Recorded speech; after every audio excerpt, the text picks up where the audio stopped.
Segundo domingo da Páscoa, e em nosso calendário litúrgico, as celebrações da Páscoa, elas continuam até a chegada do Pentecostes. Na história da Igreja, após a ressurreição de Jesus, o primeiro dia da semana, ou seja, o domingo, passou a ter um significado especial. É tempo de ressurreição. Jesus retorna ao convívio dos seus discípulos como havia prometido. E a narrativa bíblica que lemos e sua importância na vida dos primeiros cristãos nos conduz ao aprendizado histórico de não resumirmos a festa da Páscoa apenas a um domingo específico. E a estrutura do texto que nós acabamos de ler pode ser resumida em duas importantes partes. A primeira, entre os versículos 19 e 20, no momento em que Jesus volta à companhia dos seus discípulos, e do 21 ao 23, no segundo momento em que ele envia os seus discípulos como missionários ao mundo. Nossa mensagem nesta manhã se voltará principalmente para a primeira parte, analisando a situação dos discípulos antes e depois do retorno de Jesus. Porém, é preciso entender as razões do porquê o evangelista João decide registrar esta belíssima passagem da história da ressurreição. As linhas-chaves da teologia de João passam pela criação e pela Páscoa. Daí a ideia de começar falando do Logos encarnado e terminar falando do Logos ressuscitado. Outra questão a de se destacar no início desta mensagem refere-se ao tempo vivido pelo evangelista João quando do escrito do seu evangelho. Estamos ultrapassando a segunda metade da metade do primeiro século. Vou repetir. A segunda metade da metade do primeiro século. Nós estamos falando de um texto escrito após os anos 70 depois de Cristo, ou seja, após a própria destruição do Templo de Jerusalém. Não há uma precisão de data, mas estamos nos últimos 30 anos do primeiro século. João está a observar as dificuldades, preocupações e medos de suas ovelhas. Se partirmos do princípio de que todo o Novo Testamento foi produzido como um instrumento de defesa da comunidade primitiva frente às ameaças do seu tempo, podemos com toda certeza afirmar que o apóstolo busca na experiência pessoal vivida com o próprio Cristo uma história real, uma experiência real para ensinar e confortar as suas ovelhas. Apresenta aos cristãos do final do primeiro século uma palavra de coragem, de paz, de esperança, para que pudessem enfrentar com autoridade os seus próprios medos. Então vejamos. Se partirmos da definição de que a palavra medo, presente nesse texto, significa uma espécie de perturbação da própria mente ou algum tipo de perigo que, segundo os especialistas, pode ser real ou não, ou imaginário, ou ainda pode ser um estado de apreensão, de atenção, esperando que algo ruim possa acontecer, assim compreendemos o ambiente da igreja nascente. João escreve a um grupo de pessoas, a uma comunidade influenciada pelo medo.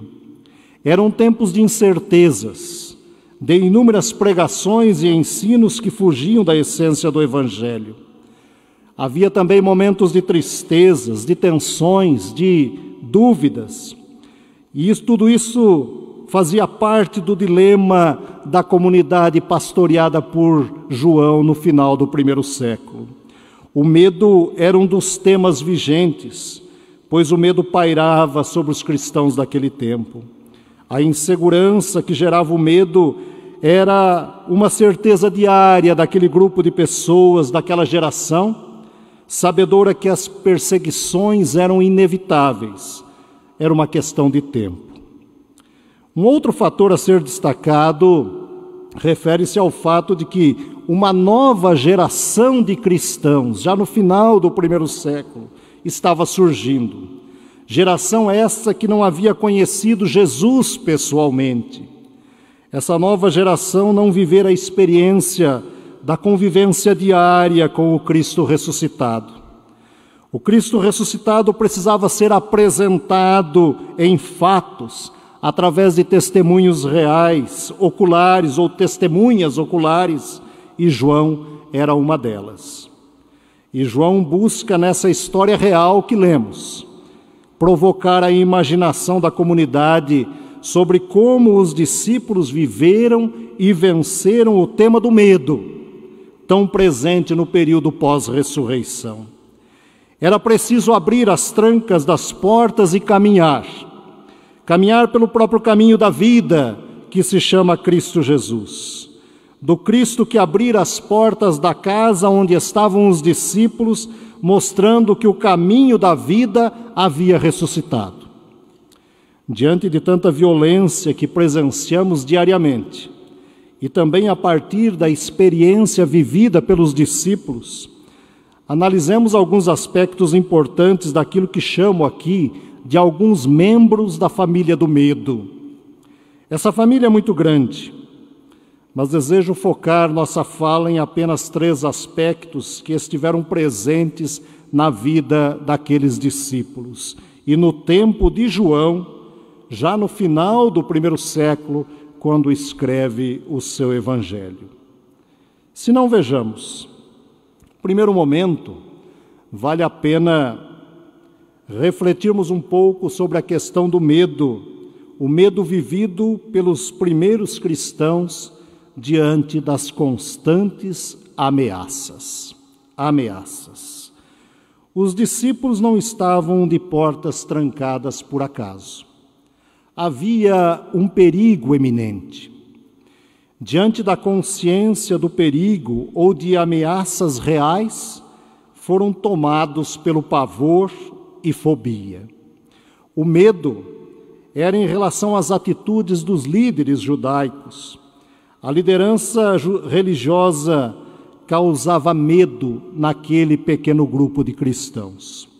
E durante todo o ministério de Jesus, o mestre foi ameaçado.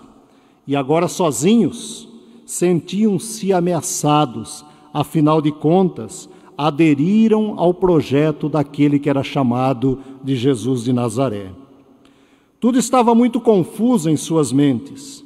Estavam angustiados, com medo, e não podia ser diferente. Mesmo após ouvirem relatos de Maria Madalena e do discípulo amado, somente a presença física de Jesus é que poderia trazer de volta a segurança e a alegria em meio às tensões presentes. Quando chegamos ao final do primeiro século, já no tempo em que o Evangelho foi escrito, já no tempo da comunidade que o próprio evangelista pastoreava, da mesma forma, diariamente, os cristãos eram ameaçados. A exigência era professar publicamente que César era Senhor, e essa exigência estava presente em todos os momentos. Em muitos casos, os sofrimentos e até mesmo a morte eram inevitáveis. Somente o apego sincero ao amor de Deus proporcionaria conforto em meio a tantas ameaças. Cabe ressaltar novamente que o medo denotava insegurança, devido ao ambiente hostil que pairava sobre a vida dos discípulos. Era uma pequena comunidade, atemorizada, escondida, sem coragem de pronunciar publicamente ou de se pronunciar publicamente em favor daquele que criam, tinham sido injustamente crucificados. Assim estavam os discípulos após a ressurreição, e assim estavam os cristãos no final do primeiro século, vivendo sob constantes ameaças. E diante das constantes ameaças, chegamos ao segundo membro desta família do medo. O medo dos primeiros cristãos, diante das constantes ameaças, provocava profundas angústias na vida daqueles cristãos. Se entendermos angústia como um estado de profunda ansiedade, assim viviam os cristãos. Daí o conselho do apóstolo Pedro às igrejas do seu tempo, quando diz: lançando sobre Deus toda a vossa ansiedade, porque Ele tem cuidado de vós. Um registro da primeira carta de Pedro, 5º capítulo, versículo 7. Os cristãos do primeiro século viviam a angústia de não saberem se existiria amanhã. Dúvidas eram diárias em suas reuniões realizadas nos lares, pois além de não poderem adorar no templo, que já havia sido destruído, estavam fechados em suas próprias casas, inseguros diante de tudo que lhes apresentava. Sabemos que uma pessoa constantemente ameaçada, inevitavelmente entrará em um profundo estado de angústia.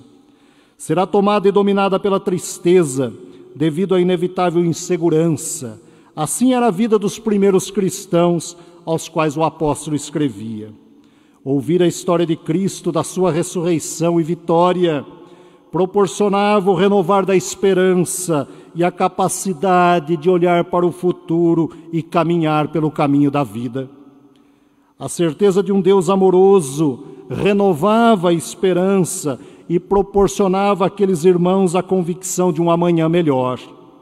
A angústia seria tratada e aliviada com o cuidado e o olhar amoroso do próprio Cristo ressuscitado. Contudo, irmãos e irmãs, necessitamos também analisar o terceiro membro desta família do medo, tão presente na vida de muitos cristãos primitivos. Diante das ameaças e angústias, dá-se a luz ao tormento. Aqui está o resultado dos dois itens anteriores já citados. Uma vida vivida sob constante ameaça, em profunda angústia, só pode mesmo produzir um ambiente de grande tormento. O encontro com o amanhã apavora, pois a vida passa a depender das incertezas da existência humana e não do grande amor de Deus. Uma pessoa atormentada é dominada por sentimentos que apavoram e tiram a paz. Perde-se o equilíbrio, a estabilidade diante das decisões a tomar. Assim estavam os discípulos de portas trancadas. O que fazer? Como fazer? Ou pior, será que devemos fazer? Uma vida atormentada pelo medo provoca as mais diversas reações. Na primeira carta de João, texto escrito praticamente na mesma época do Evangelho, no capítulo 4, versículo 18, o autor afirma categoricamente: o medo produz tormento. Os discípulos precisavam dar explicações sobre a caminhada com Jesus. Mas como fazer? Atormentados pelo medo causado pelas autoridades judaicas. Assim estavam os cristãos no final do primeiro século.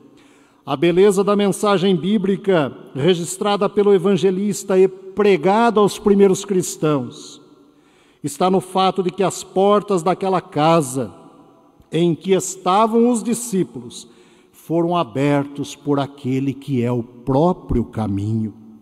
Daí a certeza do verdadeiro sentido da Páscoa e de que a celebração não se resume apenas ao domingo anterior, como celebramos.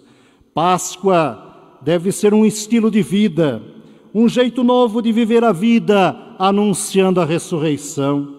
Páscoa é sinônimo de um povo que se expõe e se compromete com o Cristo do caminho, enfrentando os seus medos. É sinônimo de um povo que constrói na força do ressuscitado a travessia da morte para a vida. É sinônimo de um povo que tem uma mensagem de paz e produz mudança através do seu testemunho. Tudo isso é possível porque as portas são abertas através da paz de Cristo. O próprio Cristo, o caminho verdadeiro, havia prometido: não vos deixarei órfãos, a minha paz vos deixo, a minha paz vos dou. A presença de Jesus no meio dos discípulos trouxe uma mensagem de reconciliação, de reencontro e segurança, proporcionando coragem frente às ameaças, angústias e tormentos da vida que aqueles discípulos enfrentavam. João ensinava aos cristãos do seu tempo que o mesmo Cristo ressuscitado, que caminhara com seus discípulos no passado após a ressurreição, lançando fora todo medo, era o mesmo Cristo que estava com aquela igreja no final do primeiro século, fortalecendo-a na sua caminhada. Neste segundo domingo da Páscoa, tenho comigo que devemos deixar que a beleza daquela manhã de domingo inunde as nossas mentes e corações. Aquilo que comemoramos domingo passado não pode ficar no passado. O Cristo ressuscitado estava novamente no meio dos seus discípulos. O efeito daquele encontro com Jesus, é a produção da alegria através de paz no Espírito. O retorno de Jesus para o convívio com seus discípulos não é um incidente momentâneo, mas o início de um novo relacionamento, onde todo medo seria lançado fora, como afirma o próprio apóstolo no texto já citado. O medo pode produzir tormento, mas o verdadeiro amor lança fora todo medo. O retorno de Jesus é uma demonstração do seu amor, dizendo àquele grupo de seguidores que não o havia abandonado. Ele retorna para trazer paz e segurança, para que as portas fossem abertas e a vida voltasse a ser vivida na intensidade do Evangelho. Para nós, Igreja do século XXI, é tempo de cuidadosamente respondermos a seguinte pergunta: quais são os nossos medos como igreja, diante de uma sociedade tão violenta e insensível às necessidades humanas? Olhemos para essa membresia que compõe a família do medo e pensemos por um tempo em nossas relações pessoais e nos medos que enfrentamos a cada dia. Medos que invadem o coração de pais e filhos, homens e mulheres, cidadãos de uma cidade violenta. Medo de falar, de expressar o que sente e o que pensa. Medo da verdade, medo da libertação, medo de viver a vida em sua plenitude. Saímos de nossas casas para os nossos compromissos diários, sem a certeza do retorno. Levamos nossos filhos e netos à escola e ficamos em oração, pedindo a proteção do Cristo ressuscitado para que retornem em segurança. Impossível não dizer que diariamente não nos defrontamos com ameaças, com momentos de angústia e até de tormentos. Pois o medo nos paralisa e nos impede de caminhar. E se caminhamos, corremos o risco de caminharmos por caminhos errados. Infelizmente, muitos cristãos continuam a achar que suas falas, gestos e atitudes de uma pseudo-coragem resolvem todos os problemas, sejam eles pessoais, sociais e até eclesiásticos. Muitos continuam a agir à moda de Pedro, antes da verdadeira conversão, desejando e pensando em espantar todo medo que ameaça, angustia e atormenta, tão somente à base da espada, à base da violência, à base de atitudes e comportamentos que envergonham o Evangelho de Cristo. Não é assim com o Cristo do caminho. O Cristo, que é o caminho da vida, assumiu nossas dores em seu próprio sofrimento. Os sinais da violência que causavam tanto medo aos discípulos, Jesus carregou cada um deles em seu próprio corpo. Ao mostrar as marcas em suas mãos e um dos seus lados ferido, ensinou aos seus discípulos que na cruz levara sobre si todas as nossas enfermidades, enfermidades que apavoram e causam pânico à humanidade tomada pelo medo. Ele carregou em seu corpo os sinais da violência do mundo para nos livrar de todo medo, desejando-nos a paz. E em meio a um mundo dominado pelo medo, precisamos nós, como igreja, também desejar paz ao nosso próximo. A paz de Cristo derruba as barreiras da separação e elimina todo medo, tornando-nos um em Cristo Jesus. Semear a paz é missão dos verdadeiros discípulos de Cristo, pois a verdadeira paz não causa medo, pelo contrário, faz nascer um ambiente e um sentimento de segurança, de estabilidade, de proteção, de cuidado, de zelo, preocupação, mas também de convivência amorosa. Através da paz de Cristo, o triste dá lugar a um sorriso cativante, a insegurança dá lugar à coragem de novos voos, o receio dá lugar à confiança, enfim, a um ambiente de Páscoa reinante em nossas vidas. Em tempo de Páscoa, irmãos e irmãs, deixemos os nossos medos nas mãos feridas do Cristo ressuscitado e caminhemos com alegria e paz pelo caminho da vida. Que o Cristo de Deus, que Cristo Jesus, o caminho da vida, ilumine os nossos passos e nos abençoe diariamente. Tudo isso para a sua honra e para a sua glória. Amém.